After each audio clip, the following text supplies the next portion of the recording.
a beaucoup de personnes qui se disent que la dernière étape, c'est l'argent. Que quand on a l'argent, c'est fini. Non. Peut-être vous m'entendez parler d'argent tous les jours, c'est parce que, en réalité, il y a quelque chose que vous devez comprendre. C'est que lorsqu'on se lance en entrepreneuriat, c'est exactement comme si on tournait dans un film. C'est comme si on était un acteur dans un film. Sauf que c'est un film qui est violent.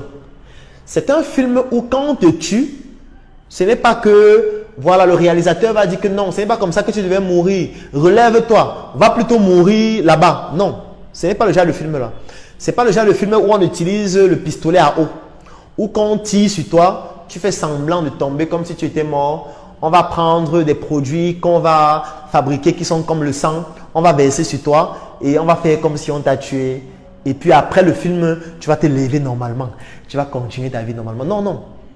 La différence qu'il y a entre le film où tu joues un rôle et où après le film, tu mènes ta vie normale. Et même si tu meurs dans le film, dans la vie normale, tu es toujours vivant.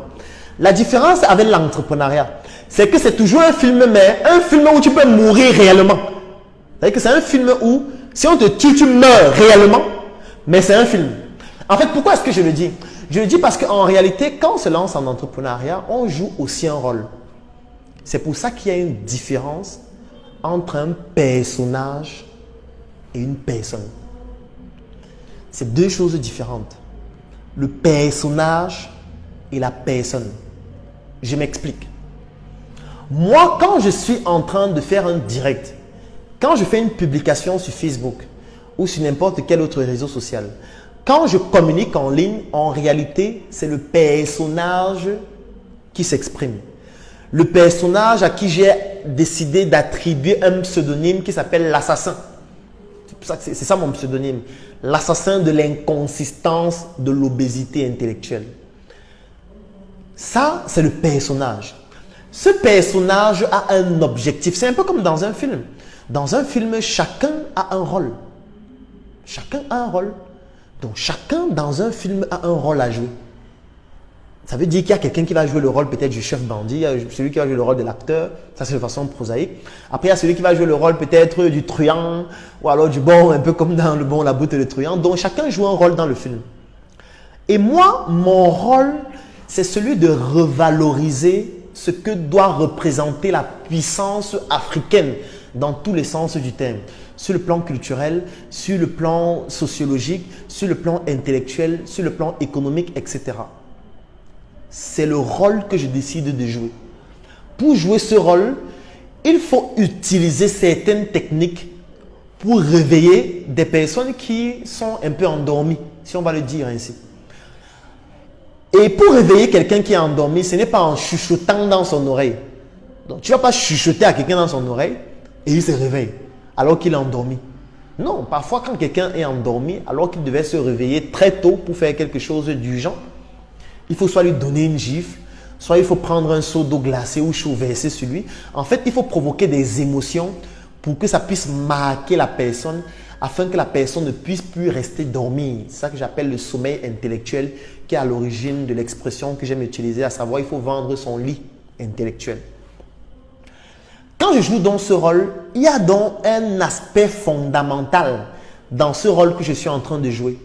C'est le fait qu'il faut qu'on se décomplexe dans notre capacité ou dans notre envie de devenir puissant économiquement. Parce que les personnes qui nous combattent sur le plan économique ont conçu un système qui nous pousse à rester dans une sorte de taudis économique. C'est quoi le taudis économique? Le taudis économique, c'est le fait d'avoir un emploi, de toucher 100 000 francs le mois et de se dire non, vraiment, ça me suffit. J'ai ma chambre de 30 000 que je paye. Vraiment, je me bats à manger 25 000 ou 30 000 par mois. Je peux nourrir ma famille. Je peux épargner 5 000. Vraiment, je ne veux pas les problèmes. Moi, le salaire là, ça me va. Le taudis économique, c'est le fait de se dire vraiment, je gagne mes 500 000. Je suis tranquille. Je peux gérer mes charges, j'ai ma petite voiture, je peux me déplacer. De temps en temps, le week-end, je peux aller boire avec des amis. Je peux acheter des écrans plats, mettre chez moi. J'ai ma connexion Internet, j'ai mon beau téléphone, je m'habille toujours bien, je mets toujours le parfum. Vraiment, je suis tranquille, je n'ai pas de problème. Le taudis économique, c'est le fait d'avoir une entreprise et de générer un chiffre d'affaires de 1 million par mois ou de 5 millions ou de 10 millions ou de 50 millions ou de 100 millions. De se dire vraiment, je génère déjà mes 50 millions par mois, je suis tranquille. Vraiment, je peux payer mes salariés, je peux gérer mes charges, je n'ai pas de problème, j'ai ma belle voiture, je me gère tranquille. C'est ça que j'appelle le taudis économique. Ça, c'est un taudis économique. Ça, c'est une stupidité économique. Pourquoi je dis que c'est une stupidité économique? Je vais même aller plus loin. Le taudis économique, c'est le fait de fabriquer un produit et de le vendre dans, par exemple, une ville comme Yaoundé, qui est la capitale du Cameroun, et de dire vraiment, mon produit est déjà distribué à Yaoundé, vraiment, moi je vends déjà mon produit à Yaoundé, il y a mon produit dans tous les supermarchés, je suis tranquille, je fais mon chiffre d'affaires de 150 millions par mois, vraiment, ça va. Je distribue aussi mon produit à Douala, ou alors même dans tout le Cameroun, je distribue mon produit, j'ai mon chiffre d'affaires de 300 millions par mois, vraiment. Je n'ai pas de stress, je dégage mes marges même de 50, de 60 millions. Je peux construire mon immeuble, je peux bâtir mon patrimoine financier ou immobilier tranquille. Ça, c'est le taudis économique. C'est un taudis. C'est une stupidité économique. Pourquoi est-ce que je le dis? Je le dis parce que ceux qui nous mènent la guerre sur le plan économique, ces étrangers-là, ils ont conçu un système où nous devons rester dans un taudis économique. Ça veut dire qu'eux, ils veulent que nous puissions nous contenter des miettes que nous avons. C'est ça qu'eux, ils veulent. Eux, ils veulent que quand tu gagnes 100 000, 500 000, 1 million, tu te dises que non, ça va. Pourquoi chercher plus? D'ailleurs, si tu cherches plus, c'est des trucs des sectes. Je ne veux pas entrer dans les sectes. Je ne veux pas les trucs compliqués. Je ne veux pas compliquer ma vie. Et on a donc construit ça avec le cinéma. On a construit ça avec les médias. Ou lorsqu'on parle toujours des personnes riches, on va toujours dire que non, vraiment, il sort la nuit à 4 heures, il prend l'huile, il met sur les crânes, il fait ceci, il est dans des sectes, il est homosexuel ou il est cela. C'est pour ça qu'il faut toujours qu'on associe la richesse à des tabous qui sont sur le plan parfois spirituel, parfois religieux, parfois sociaux, ou quand même de la prestidigitation, pour que les gens se disent que non, vraiment, les riches là, ils souffrent trop. Moi, je préfère me contenter de ce que j'ai. Ça, c'est un taudis économique et c'est fait à dessein. Et c'est dangereux pour un entrepreneur d'être dans un taudis économique. C'est dangereux pour un entrepreneur de se dire que je me contente de ce que j'ai. Je me contente d'être le leader de Vocada, d'être le leader de Douala, d'être le leader du Cameroun, d'être le leader d'Afrique centrale. Ça, c'est un taudis économique. Il faut qu'on sorte de là. Et pour pouvoir sortir de là, le premier moyen pour choquer les gens, c'est de parler d'argent régulièrement. C'est pour ça que je le fais. C'est pour ça que mon personnage en ligne le fait. Ce n'est pas parce que dans ma vie personnelle, cette fois la personne, l'argent c'est toute ma vie. Non, l'argent ce n'est pas tout. Je suis conscient de ça. Je suis conscient qu'il y a des choses que pour les avoir, on n'a pas forcément besoin d'argent. Je suis conscient que l'argent ce n'est pas la dernière étape. D'ailleurs, j'étais en train de vous présenter les 5 étapes incontournable du parcours d'un entrepreneur. Je vous ai dit que l'étape où on cherche de l'argent, c'est la 4e étape parce qu'il y a une étape plus importante que l'argent. Peut-être je n'en parle pas suffisamment, mais c'est parce qu'il faut choquer les gens. Il faut sortir du taudis économique. Pourquoi est-ce que nous ne devons plus rester dans le taudis économique? Aujourd'hui, nous sommes en train de faire ce direct sur Facebook. Ça devrait nous choquer, hein, en réalité. Ça devrait nous choquer de faire un direct sur Facebook. Parce que moi ici, je suis au Cameroun. Il y a des personnes qui me suivent depuis le Togo, depuis la Côte d'Ivoire, depuis le Mali, depuis le Burkina Faso, depuis le Maroc, depuis la Tunisie. Il y a des personnes qui me suivent depuis l'Europe, depuis la France, depuis l'Italie, depuis la Grande-Bretagne, etc. Il y a des personnes qui suivent depuis l'Amérique, depuis l'Asie, etc. Donc nous tous actuellement, nous sommes connectés sur Facebook. Oui, nous les Africains, nous sommes en train de parler de la restauration des valeurs africaines, de la restauration du patrimoine culturel africain, de la restauration de tout ce qui est identité africaine, sauf que nous sommes en train d'en parler sur Facebook. Vous ne trouvez pas que c'est incohérent? Vous ne trouvez pas que même sur le plan digital, nous devons adopter le patriotisme digital? Parce que j'en ai écrit un texte, ça s'appelle le patriotisme digital. Parce que même en ligne, nous devons avoir nos propres plateformes sur lesquelles nous parlons de nos propres choses. C'est l'une des raisons pour lesquelles nous lançons l'industrie Startup Training. Parce que Startup Training, c'est dans cette industrie à travers laquelle nous allons communiquer, nous allons défendre les valeurs africaines dans nos propres structures, dans nos propres plateformes et ne pas être là en train d'utiliser les plateformes des autres. On ne peut pas être fier aujourd'hui d'être sur Facebook et de parler des valeurs africaines, de l'économie africaine sur Facebook. Et là, je suis obligé de faire un coucou à un ami qui s'appelle Alain Ekambi. Je lui fais un coucou s'il est en train de regarder ce direct, qui avec son équipe a pu mettre sur pied une plateforme qui s'appelle Dicalo. Et Dicalo, c'est donc ce réseau social qui comporte aussi une messagerie instantanée qui s'appelle Ubuntu, qui est disponible sur les plateformes web et mobiles aussi, et qui est fondé par des Africains qui ont intégré les valeurs africaines dans leur plateforme. C'est de ça qu'il s'agit. Parce que nous devons arrêter de faire un direct pareil sur Facebook. C'est incohérent de parler de ce que je suis en train de parler là sur Facebook. Maintenant, la question que je vais vous poser. Vous pensez que le fondateur de Facebook, quand il a fondé Facebook, c'était pour que Facebook soit la meilleure plateforme ou le meilleur réseau social de la Californie ou alors des États-Unis ou alors de l'Europe ou d'un seul pays? Non. Quand il a fait ou quand il a mis sur pied la plateforme Facebook, c'était pour que ça puisse coloniser le monde. La preuve, nous sommes actuellement en Afrique en train d'utiliser Facebook pour faire notre direct, pour parler des valeurs africaines. C'est un scandale, n'est-ce pas? En principe, c'est un scandale. Si c'était en psychologie, on aurait appelé ça une dissonance cognitive. Nous devons créer nos propres plateformes. Des plateformes comme Dicalo, oui, nous devons en avoir des centaines dans tous les secteurs d'activité. Nous sommes en train de créer la plateforme de Startup Training. Et je vous ai dit que c'est possible que vous puissiez investir dans ce projet. Le délai, c'est le 30 septembre 2020. Donc, si vous voulez encore investir dans ce projet, vous me contactez inbox et vous dites que je veux investir dans le projet Startup Training. Et je vais vous donner les documents afin que vous puissiez rejoindre cette aventure magnifique. C'est de ça qu'il s'agit. C'est de ça qu'il s'agit. Moi, je me rappelle encore une interview où on interrogeait le fondateur de Facebook. Et je tiens à vous préciser que le fondateur de Facebook, il a une armée derrière lui. Parce que tous les jours à la télé, on dit que c'est lui qui a fondé Facebook, c'est lui qui est ceci, c'est lui qui est cela. Mais ce qu'on ne dit pas suffisamment, c'est que son entreprise est cotée en bourse. Et que pour investir dans une entreprise en bourse, on ne regarde pas que tu es de l'Est du Cameroun, tu es du Sud du Cameroun, donc tu ne peux pas investir. Tu es de l'Ouest, tu es du Centre, tu es du Nord-Ouest, tu es du Sud-Ouest, tu es anglophone, tu es francophone, tu es lusophone, tu es africain. Non, on ne regarde pas ça quand on veut investir dans une entreprise en bourse. Quand tu veux investir en bourse, la seule question qu'on te pose, c'est est-ce que tu as de l'argent? Si tu as de l'argent, tu investis. Il y a beaucoup de gens qui ne savent pas que Facebook, il y a des Russes qui sont actionnaires dans l'entreprise Facebook. Il y a des Chinois actionnaires dans l'entreprise Facebook. Il y a des Indiens actionnaires dans l'entreprise Facebook. Il y a même des Africains aussi actionnaires dans l'entreprise Facebook. Facebook, c'est une entreprise qui appartient à des millions de personnes.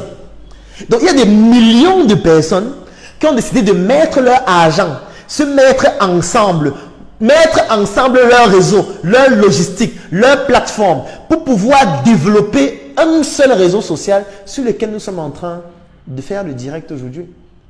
Et vous voulez concurrencer ce réseau social en étant un programmeur seul dans votre chambre où vous n'arrivez même pas à payer le loyer pour dire que vous allez programmer un réseau social pour concurrencer Facebook? Vous êtes sérieux? Vous pensez qu'on peut combattre une armée en mangeant le tapioca au quotidien sans sucre parce que le sucre il est dans la tête? Ce n'est pas possible. Pour affronter une armée, il faut une autre armée. Bâtissons notre armée sur le plan intellectuel, sur le plan économique, pour ne plus rester dans le taudis économique et le taudis financier dans lequel nous sommes, où nous voulons toujours nous contenter des miettes qui ne valent rien. Rien. Et quand je suivais ce reportage-là, ou cette interview, la première année où il a lancé sa plateforme, le gars dit carrément que non, vraiment, sa plateforme ne fait pas encore d'argent, vraiment, il ne gagne pas encore d'argent. Et ils sont encore en train de se battre pour trouver comment faire pour gagner de l'argent. Et c'est comme ça que l'interview passe. Où le fondateur de Facebook vous dit que la première année où il a lancé son projet, il ne gagnait pas d'argent. Il fonctionnait à perte même. Et que vraiment, ils sont en train de se battre pour trouver comment faire pour développer un vrai business model qui va leur permettre de gagner de l'argent. Et moi, je suis allé faire des recherches pour essayer de savoir que mais le gars s'est dit qu'il ne gagnait pas de l'argent. Comment alors il faisait? Et quand je suis allé faire des recherches pour voir, je me suis rendu compte que la première année, ils ont généré un chiffre d'affaires en millions de dollars. Millions de dollars. Mais le gars te dit dans une interview qu'il ne gagnait pas d'argent. En fait, vous savez, parce qu'il faut comprendre la psychologie économique de nos prédateurs pour mieux les affronter. Parce que lui, en fait, lorsqu'il gagne des millions de dollars, il estime qu'il ne gagne pas encore de l'argent.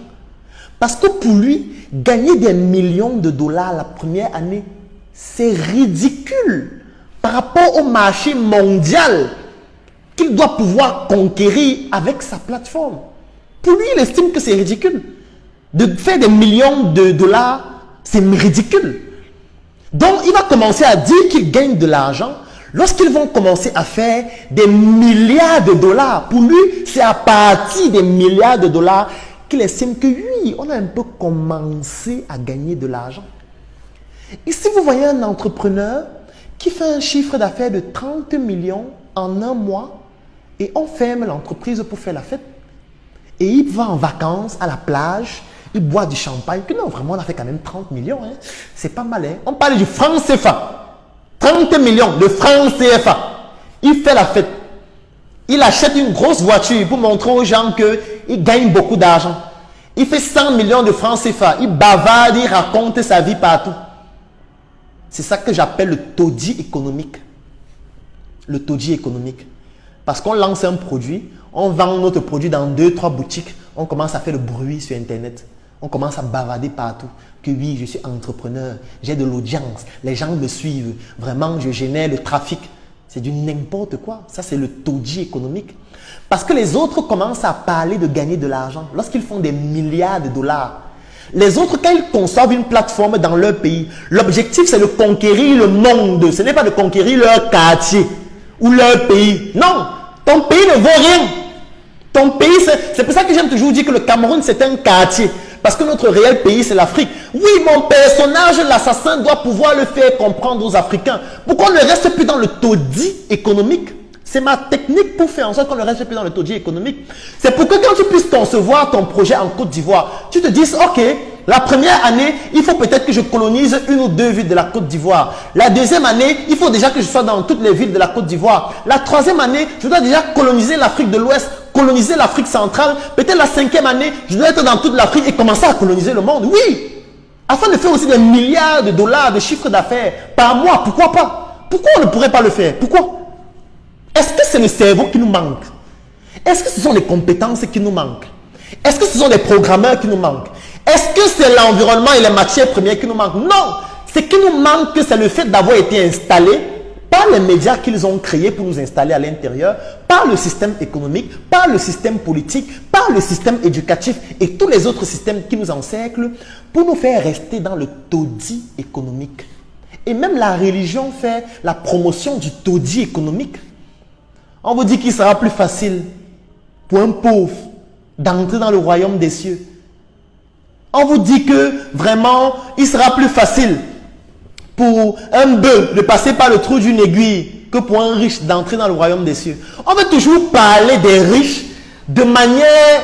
On veut toujours décourager même les gens à vouloir devenir riches. C'est un danger. C'est un danger parce que les gens qui nous mènent cette guerre économique, eux, ils ne pensent qu'en milliards de dollars. En milliards de dollars. Nous sommes en train de rester dans ce taudis intellectuel, ce taudis économique. Comment est-ce que nous allons donc faire pour les concurrencer? On va faire comment? Donc la première étape, c'est de déverrouiller le verrou économique que nous avons dans notre cerveau qui nous limite à dire que je dois me contenter de ce que je gagne. Je dois me contenter de mon quartier. Je dois me contenter de ma ville. Je dois me contenter de mon pays. Non, on doit aussi commencer à concevoir des plateformes pour aller conquérir le monde. Oui. On doit pouvoir aussi avoir des plateformes où il y a des Américains aux États-Unis, en Californie, qui se connectent en direct sur Dicalo ou alors sur toute autre plateforme africaine pour faire un direct. Oui, on doit arriver à ce niveau. On doit arriver à ce niveau. Ce ne sont pas les ingénieurs qui nous manquent. Ce ne sont pas les chercheurs qui nous manquent. Ce n'est pas l'argent qui nous manque. Non. On a besoin juste que les personnes apprennent à comprendre que nous sommes dans un environnement économique où les autres sont constitués en réseau. où ils sont en guerre contre nous. Et cette guerre-là, ils ont créé une équipe pour mener la guerre. Ils n'ont pas de verrou économique. Ça veut dire qu'eux, ils considèrent qu'ils sont en train de gagner de l'argent lorsqu'ils génèrent des milliards de dollars. Il faut aussi que nous puissions avoir déjà cette psychologie, que nous puissions nous constituer en cette équipe-là afin de pouvoir les affronter aussi. C'est la raison pour laquelle vous allez vous rendre compte que tout le temps, je parle d'argent. Oui, c'est le rôle que je joue sur ma plateforme. Je parle d'argent. J'essaye de ne jamais passer une semaine sans parler d'argent. Je préfère prendre le risque que les gens disent que Claudel, là, il aime trop l'argent, il parle de l'argent. Oui, je préfère prendre ce risque parce que je sais qu'en le faisant, ça va déverrouiller le taudis économique que les gens ont dans leur tête. Et enfin, quand ils vont se lancer dans un projet, ils n'auront plus honte de dire que je veux gagner beaucoup d'argent. Et on a besoin de ce genre de personnes. Parce qu'on ne peut pas affronter les autres qui estiment que gagner les millions de dollars, ce n'est pas faire de l'argent. Parce que eux, faire de l'argent, c'est gagner des milliards en ayant des personnes autour de nous qui, lorsqu'on génère un chiffre d'affaires de 10 millions, ils partent en vacances. Lorsqu'on génère un chiffre d'affaires de 50 millions, il va à Dubaï, il va à la plage, se reposer pendant un mois pour fêter les 50 millions. On est même arrivé dans un niveau où les gens fêtent en fonction du palier de richesse qu'ils atteignent. Quelqu'un atteint 100 millions, il fait la fête pour fêter ses 100 millions. Et pendant qu'on fait la fête pour fêter ses 100 millions, le champagne est importé, les vêtements qu'il a suivis sont importés, sa voiture est importée, il est en train de faire des photos avec son téléphone importé, il est en train de faire un direct sur une plateforme importée pour fêter ses 100 millions. Lui, il est en train de rembourser les 100 millions qu'il a gagnés aux étrangers. Pourquoi nous sommes stupides? Pourquoi nous voulons montrer au monde que nous sommes stupides? Est-ce que nous sommes stupides? Moi, je pense que non. Donc, pour que nous puissions arrêter d'être stupides, ou alors de montrer que nous sommes stupides alors qu'en réalité, nous ne le sommes pas, c'est de commencer à poser des actions et à déverrouiller les verrous qu'ils ont installés dans nos cerveaux par leur comportement, par leurs médias, par leur système éducatif, par leur système économique, par leur système politique et par tout ce qu'ils ont installé pour nous pousser à rester dans le taudis économique. Nous devons sortir du taudis économique. Et pour sortir du taudis économique, il faut qu'on arrête d'avoir peur. Il faut qu'on arrête de ne pas vouloir assumer en public qu'on veut gagner beaucoup d'argent. On ne doit plus en avoir peur. On doit être fier de dire que je viens de créer une entreprise et mon objectif au bout de 2 ans, c'est de pouvoir générer un chiffre d'affaires de 1 milliard comme bilan financier à la fin de l'année. Et qu'à la 2e année, 3e année, on puisse passer à 3 milliards, on puisse couvrir toute l'Afrique, on puisse avoir des succursales aux États-Unis, en France, en Italie, en Chine, qu'on puisse recruter les Chinois. Ça veut dire qu'on crée une entreprise, on recrute les Chinois, ils viennent ici au Cameroun ou au Tchad, ils travaillent pour nous. Oui, on doit arriver à ce niveau. On ne les recrute pas, pourquoi? Il y a les Chinois pauvres, non? Il y a les Français qui sont pauvres, qui restent en route là. Je cherche le travail, je suis chauffeur, pendant recrutez-moi. Oui, on les recrute, ils viennent travailler ici chez nous, ils nous conduisent. Oui, je prends ma voiture, celui qui me conduit, c'est un Français. C'est un chauffeur français qualifié. Je lui donne même 2 000 € par mois. Je lui donne une assurance maladie, une assurance santé. Oui, on doit pouvoir le faire. On doit pouvoir recruter un Américain. Il vient être maçon dans un building de 100 niveaux qu'on est en train de construire. Pourquoi on ne pourrait pas le faire? Il y a les Américains qui sont pauvres. Oui, il y a les Américains qui sont pauvres. Il y a les Japonais qui dorment sans manger. Bien sûr. Et pour pouvoir donc aider ces Japonais qui dorment sans manger, aider ces Africains, ces Américains qui n'arrivent pas à s'en sortir, il faut qu'on puisse les recruter dans nos entreprises. On les paye, ils viennent travailler pour nous, pour démontrer aussi notre puissance. Pourquoi ça doit être seulement les Africains qui partent aux États-Unis travailler en lavant les assiettes dans des restaurations rapides? Pourquoi? Il faut aussi qu'un Américain, on le paye. Il vient ici en Afrique. On ouvre un gigantesque restaurant qui est même sur 2000 mètres carrés. Et l'Américain là, son travail, c'est de recevoir les clients qui viennent à l'entrée. Oui, l'Américain là, son travail, il a la tenue du restaurant, il est à l'entrée du restaurant. Il dit bonjour madame, bienvenue au restaurant. Qu'est-ce qu'on peut faire pour vous? Il y a un autre Chinois, son travail c'est de dire vraiment qu'est-ce qu'on vous sait à boire. Et le patron, c'est un Togolais, ou c'est un Camerounais, ou c'est un Ivoirien qui vient là et dit vraiment madame. Et il vient à la fin, madame, est-ce que vous avez apprécié le repas? Vraiment, merci d'être passé dans notre restaurant. Et puis, quand vous seriez à Douala ou au Togo ou au Mali, n'hésitez pas de visiter aussi notre restaurant qui est là-bas parce que nous avons une chaîne de restauration avec plus de 500 restaurants à travers le monde. avec même une chaîne hôtelière qui a la même marque que notre restaurant, afin de pouvoir vous accompagner dans votre séjour et surtout dans le séjour que vous êtes en train de passer dans notre pays. Oui, on doit avoir ça. On doit construire des hôtels où celui qui reçoit les gens à l'entrée, c'est un Allemand. Oui, il y a les Allemands qui sont pauvres. Il y a les Allemands qui dorment sans manger. Il y a les Allemands qui dorment dans la rue. Oui, on doit avoir le pouvoir économique de les recruter. Ils viennent ici. C'est lui qui est à l'entrée. Il va apprendre notre langue maternelle pour parler à nos clients à l'entrée, ou apprendre le français ou l'anglais ou les langues qui sont utilisées dans le pays où on va le recruter. On le recrute, on dit que bon, cette année tu vas travailler au Togo. L'année prochaine, on lui dit que ok, tu vas travailler au Mali. Après, on lui dit que non, tu n'es même pas compétent. On le vire. On recrute un anglais. L'anglais vient le remplacer. On paye plus cher. Oui, on doit faire ça. Parce que c'est aussi une manière de démontrer notre puissance économique. On ne va pas toujours être ceux qui pleurent, ceux qui disent que aidez-nous, ceux qui disent que soutenez-nous. Non, il faut qu'on arrête ça. Il faut qu'on soit puissant économiquement. Et pour ça, il faut déverrouiller le taudis économique qu'ils ont installé dans nos cerveaux. Et pour déverrouiller ça, il faut parler d'argent sans